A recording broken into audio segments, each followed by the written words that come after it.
ஓம் அமிர்தேஸ்வரியை நம சிவாய. அம்மாவோட ஆசையோட அம்மாவுடைய கருணையால நம்ம இப்ப என்ன பார்க்க போறோம் அப்படின்னா, மகாபாரதம் அப்படின்னு எடுத்துக்கிட்டோம் அப்படின்னாலே ரொம்ப முக்கியமானவங்க அப்படின்னு பார்த்தோம் அப்படின்னா கிருஷ்ண பரமாத்மா தான். அதுல மெயின் ஹீரோவே கிருஷ்ணர் தான். அதாவது என்ன கேட்டா கிருஷ்ணருக்கு அடுத்து அப்படின்னு சொல்லணும்னா கர்ணனை தான் சொல்லணும். தர்மத்திற்கு அதிபதின் அப்படின்னா கர்ணன் தான். சோ நம்ம மகாபாரதத்துல முக்கியமானவங்க அப்படின்னா கிருஷ்ணர், கர்ணன், அர்ஜுனன், பீமன், துரியோதனன், சகுனி, இந்த மாதிரி ஆட்கள் தான். ஏன்னா இதுல நல்லவங்க, கெட்டவங்க, நடுத்தரமானவங்க எல்லாருமே இருப்பாங்க. மகாபாரதம் அப்படிங்கிறது வாழ்க்கைக்கான மிகப்பெரிய பாடம். ராமாயணம் அப்படிங்கிறது குடும்ப ஒற்றுமைக்கும் ஒருவனுக்கு ஒருத்தி அப்படிங்கிற ஒரு நல்ல ஒரு தாற்பயத்தை நமக்கு கொடுத்த ஒரு மிகப்பெரிய ஒரு காவிய நூல் அப்படின்னா ராமாயணம். அதே மாதிரி மகாபாரதம் அடுத்தவங்க சொத்துக்கு ஆசைப்படக்கூடாது, அடுத்த வீட்டு பெண்டீரை களவாடணும்னு நினைக்க கூடாது. இந்த மாதிரி விஷயங்கள், நல்ல நல்ல விஷயங்களையும், புத்திசாலித்தனம்னா என்ன அப்படின்னு கிருஷ்ண பரமாத்மா இதுல அவ்வளவு சூப்பரா நமக்காக சொல்லி கொடுத்திருப்பாரு. அந்த மாதிரி எல்லாத்தையுமே நம்ம எடுத்துக்கலாம். மகாபாரதத்துல இருந்து எடுத்துக்கக்கூடிய விஷயங்கள் நிறைய விஷயங்கள் நமக்கு இருக்கு. ஓகே, நம்ம இப்போ நம்ம ஹீரோவான கர்ணனை பத்தி பார்ப்போம். எனக்கு கர்ணனை ரொம்ப பிடிக்கும், அதுக்காக நம்ம கர்ணனை பத்தி பார்ப்போம். கர்ணன் எப்படின்னா, கர்ணன் குந்தி தேவி இருக்காங்க இல்லையா, குந்தி தேவிக்கு ஒரு வரம் இருக்கு. அவங்க எந்த கடவுளை நினைச்சு ஆசைப்படுறாங்களோ அந்த கடவுளுடைய குழந்தையை தன் வயிற்றுல சுமக்கக்கூடிய ஒரு அற்புதமான ஒரு வரம் வாங்கினவங்கதான் குந்தி தேவி. அப்ப குந்தி தேவி என்ன பண்றாங்க, அந்த வரத்தை செக் பண்ணி பார்க்கணும் அப்படிங்கிறதுக்காக அந்த அந்த மந்திரத்தை சொல்றாங்க சூரிய பகவானை பார்த்து. அப்ப சூரியனுடைய அம்சமா கர்ணன் கவச குண்டலத்தோட பிறக்கிறார் பூமியில. அப்போ குந்தி தேவி என்ன பண்றாங்க, திருமணத்திற்கு முன்பே நமக்கு பிறந்த குழந்தை அப்படிங்கிறதுக்காக அவன் அந்த கவச குண்டலத்தோடும் இவங்களுடைய ஞாபகமா ஒரு அழகான பட்டு சால்வைய போத்தியும் ஒரு ஓலை பெட்டியில வச்சு ஆத்துல கங்கையில விட்டுறாங்க. கங்கையில விடும்போது அவரை போய் யாரு எடுக்கிறாங்கன்னா, அதிரத நந்தனன் அப்படிங்கிறவரும் அவருடைய மனைவி ராதை, அவங்க 2 பேரும் சேர்ந்து ஆத்துல வர்ற அந்த பெட்டியை, ஓலை பெட்டியை எடுக்கும்போது அதுக்குள்ள அழகான குழந்தை கவச குண்டலத்தோட வருது. அந்த குழந்தைக்கு, அந்த கவச குண்டலத்தோட வந்த அந்த குழந்தையுடைய பேரை கர்ணன் அப்படின்னு வைக்கிறாங்க. கர்ணனுடைய இன்னும் சில பெயர்கள் வசுசேனன், அங்கதேச அரசன், ராதேயன், இதெல்லாம் கர்ணனுடைய இதர பெயர்கள். அப்போ கர்ணன் ரொம்ப வீரத்திலையும் சரி, விவேகத்திலையும் சரி, கருணையிலையும் சரி, அவர் மிக மிக மிக சிறப்பான முறையில வளர்ந்துட்டு வர்றாரு. கர்ணனுடைய அப்பா அதிரத நந்தனன் திருதராஷ்டிரன் இருக்கார் இல்லையா, திருதராஷ்டிரனுடைய அவையில அஸ்தினாபுரத்தினுடைய அரசர் திருதராஷ்டிரனுடைய அந்த அவருக்கு மன்னருக்கு தேரோட்டியாவும் இருக்காரு, அந்த அரசவை கலைஞராகவும் இருக்காரு, கர்ணனுடைய வளர்ப்பு தந்தை. அப்போ கர்ணனும் அதே மாதிரி நல்ல வீரம், விவேகம் எல்லாத்துலயும் ரொம்ப சிறப்பா வளர்ந்துட்டு வர்றாரு. வரும்போது அவரு அங்க துரோணர் கிட்ட போய் இவங்க எல்லாரும் வில்வித்தை இந்த மாதிரி இதெல்லாம் கத்துக்கும் போது அங்க துரியோதனனுக்கு நட்பாகிறாரு. கர்ணனுக்கு அவர் சொல்லி கொடுக்க மாட்டாரு. சத்திரியர்களுக்கு மட்டும்தான் குருமார்கள் அவங்களுடைய வித்தைகளை கற்றுக் கொடுத்தாங்க. வில்வித்தை, எல்லா போர்க்கள வித்தைகளையும் கத்துக் கொடுத்தாங்க. கர்ணன் தேரோட்டியுடைய மகன் அப்படிங்கிற பெயராலேயே கடைசி வரைக்கும் புறக்கணிக்கப்பட்டு அவமானப்படுத்தப்பட்ட ஒருவர் தான் கர்ணன். அப்போ கர்ணனுக்கு அவர் சொல்லிக் கொடுக்க மாட்டார். துரியோதனன் கர்ணனோட நட்பாகி அவர் சொல்லிக் கொடுக்கும் போதும் பரசுராமர் கிட்ட போய் தான் ஒரு சத்திரியன் அப்படின்னு சொல்லி இவர் நிறைய வித்தைகளை கத்துட்டு வருவார்.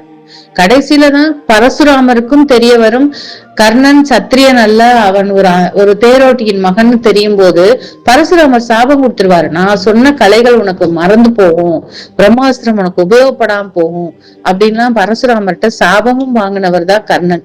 அதே மாதிரி கிருஷ்ணராலையும் பீஷ்மராலையும் எவராலையும், இந்த உலகத்தில் எவராலையுமே உன்னை வெல்ல முடியாது அப்படிங்கிற ஒரு மிக பெரிய ஒரு பாராட்டுதலுக்குரிய பெயரை வாங்கினவர் தான் கர்ணன். கிருஷ்ண பரமாத்மா உலகத்தின் அரசன் இல்லையா, கிருஷ்ணரும் பீஷ்மராலையும் பாராட்டப்பட்டவர் தான் நம்முடைய நாயகன் கர்ணர். அங்கதேசம் எங்க இருக்கு அப்படின்னா, இப்ப இருக்க பீகார்ல இருக்கக்கூடிய பாகல்பூர் தான் அங்கதேசம். கர்ணன் ஆண்ட அங்கதேசம் பீகார்ல இருக்கக்கூடிய பாகல்பூர். அப்போ இவரு கர்ணன் நிறைய தர்மங்கள், நிறைய மக்களுக்கான நிறைய உதவிகள் இந்த மாதிரிலாம் செஞ்சு துரியோதனன் கூட ரொம்ப நட்புல இருப்பார். துரியோதன் நட்புக்கு பரிசாதான் அங்க தேசத்தை கொடுத்து கர்ணனையும் ஆள சொல்லுவார். நட்புக்கு இலக்கணம் அப்படின்னா கர்ணனையும் துரியோதனனையும் சொல்லலாம். அதாவது கர்ணனுடைய துரியோதனுடைய மனைவி கூட கர்ணன் வந்து இது விளையாடும் போது, தாயம் விளையாடும் போது இப்படி அவங்க எழுந்து போகும்போது இப்படி அவர் இழுப்பாராம். அப்ப அந்த அவங்க போட்டிருந்த முத்து பாசி கீழே விழுந்துருமா. அப்போ துரியோதனன் உள்ள வருவாரு. அவர் அந்த இடத்துல உள்ள வரும்போது கர்ணன் என்ன பண்றது அப்படின்னு யோசிக்கும் போது துரியோதனன் கேட்டாராம், முத்தை எடுக்கவா எடுத்து கோர்க்கவான்னு கேட்டாராம். அப்ப எந்த அளவுக்கு அந்த நட்பு உன்னதமான நட்பா இருக்கும், கர்ணனுக்கும் துரியோதனனுக்குமான நட்பு. அதனாலேயே கர்ணன் துரியோதனன் செய்யறது தவறு அப்படின்னாலும் தன்னை அங்கீகரித்தவன், தான் ஒரு தேரோட்டியின் மகன் அப்படிங்கிற விஷயத்துல இருந்து தன்னை ஒரு சத்திரியனா ஏத்துக்கிட்டவன் துரியோதனன் அப்படின்னு சொல்லி துரியோதனன் தவறே செஞ்சாலும் நட்புக்கு இலக்கணமா இருக்கான்னு அவனுக்கு துணை நின்று கடைசியில அழிந்தே போனவர் தான் நம்ம கர்ணன். அப்போ அவர் வந்து போருக்கு போகும்போது போர்ல பீஷ்மரால நிறைய இடங்கள்ல ஒதுக்கப்படுறாரு கர்ணன். அப்போ இவர் வருத்தப்படுறாரு கர்ணன், ஏன் நம்ம ஒரு சத்திரியன் தானே, ஏன் நம்மள வந்து பீஷ்மர் இப்படி ஒதுக்குறாரு, பிதாமகர் நம்மள ஏன் ஒதுக்குறாரு அப்படிங்கும் போது பீஷ்மர் வந்து அர்ஜுனனால அம்பு படுக்கையில படுத்திருக்கும் போது கர்ணன் போய் பார்க்கும்போது பீஷ்மர் சொல்வாரு கர்ணன் கிட்ட, துரியோதனனை காப்பாத்துறதுக்காக இவ்வளவு நாள் நான் போராடினேன், இனி என்னால முடியாது, எனக்கு அப்புறம் உன்னால் மட்டும்தான் துரியோதனனை காப்பாற்ற முடியும், அதனால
இவர் மேல பாய்ச்சிறாரு அர்ஜுனன் மேல.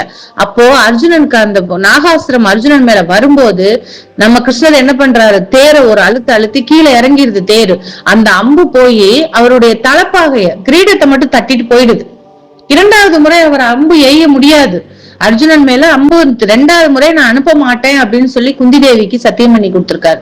அந்த சூழ்நிலையில சல்லியன் இருக்காரு இல்லையா, சல்லியன் தான் தேர் ஓட்டுவார்.